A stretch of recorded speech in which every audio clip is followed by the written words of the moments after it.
আমরা কিন্তু কাউকে ধরবার জন্য আইন হাতে তুলে নেব না। আমাদের কাজ হচ্ছে পুলিশকে সহায়তা করা। জলপাইগুড়ি জেলা পুলিশ সুপার থেকে শুরু করে আইসি কোতোয়ালি অ্যাডিশনাল এসপি অত্যন্ত সক্রিয়ভাবে নার্কোটিক্সের বিরুদ্ধে তাদের পুলিশের টিম নিয়ে অভিযান চালাচ্ছেন। কিন্তু একটা কথা আমাদের মাথায় রাখতে হবে, নার্কোটিক্স আইনে 3 ধরনের ধারা কোয়ান্টিটি হয়। একটা কমার্শিয়াল কোয়ান্টিটি, যেমন গাঁজা যদি 20 কেজির উপরে হয় তাহলে কমার্শিয়াল, যদি ব্রাউন সুগার 250 গ্রামের বেশি হয় তাহলে কমার্শিয়াল। সেরকম ইয়াবা ট্যাবলেট রয়েছে, কোডিন ফসফেট সিরাপ যেরকম যদি ফেন্সিডিল 11 বোতল হয় কারোর কাছে ধরা পড়ে সেটা কমার্শিয়াল। তার মাঝখানে যদি হয় তাহলে হচ্ছে ইন্টারমিডিয়েট, আর একদম ছোট কোয়ান্টিটি যদি হয় তাহলে সেটা হয় স্মল। আপনারা জানেন যে বাংলাদেশ, ভুটান, নেপাল থেকে একটা বড় অংশের এই মাদকদ্রব্য নার্কোটিক ড্রাগস প্রবেশ করছে জলপাইগুড়ি শহরের বুকে, জলপাইগুড়ি জেলার বুকে, এমনকি শিলিগুড়িতেও।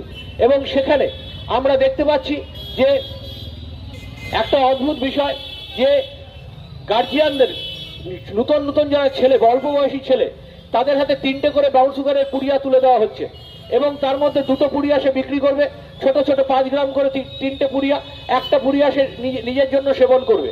এই ব্রাউন সুগার, ইয়াবা ট্যাবলেট বা ফেন্সিডিল, এই কোডিন ফসফেট খেলে পুলিশ প্রশাসন বড় প্যাডলারদের গ্রেপ্তার করছে, কিন্তু এই যে ছোট ছোট আকারে স্মল কোয়ান্টিটিতে যখন বিক্রি করতে যাচ্ছে তাদের গ্রেপ্তার করলে কি হবে সেটা বেরোবেল হয়ে যাচ্ছে এবং ইন্টারমিডিয়েটও হচ্ছে না। এর ফলে কাউন্সিলর মনীন্দ্র চন্দ্র বর্মন 12 নম্বর ওয়ার্ড আমাদের মধ্যে প্রবেশ করলেন আজকের এই সভায়।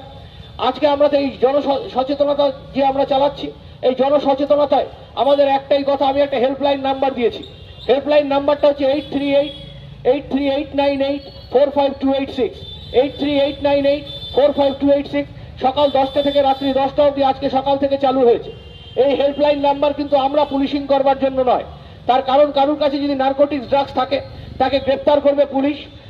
13 নম্বর ওয়ার্ডে কাউন্সিলর লিপিকা সরকার প্রবেশ করলেন, তাকে গ্রেপ্তার করবে পুলিশ। গ্রেপ্তার করার পর গেজেটেড অফিসারের সামনে, নিউট্রাল গেজেটেড অফিসার। আমি কোভিডের সময় 10 মাস শহরে নিজের বাড়ি ছেড়েছিলাম, এই শহরে স্যানিটাইজেশন করেছি, 450-এর উপর পেশেন্টকে নিজে শিফট করেছি কোভিড হাসপাতালে। এবং তারপর যখন সাউডাঙ্গিতে 336টা মৃতদেহ পরপর সারি দিয়ে দাঁড়ানো ছিল, সেই সময় আমি জলপাইগুড়ি পৌরসভা বোর্ডের প্রশাসক মন্ডলীর সদস্য ছিলাম।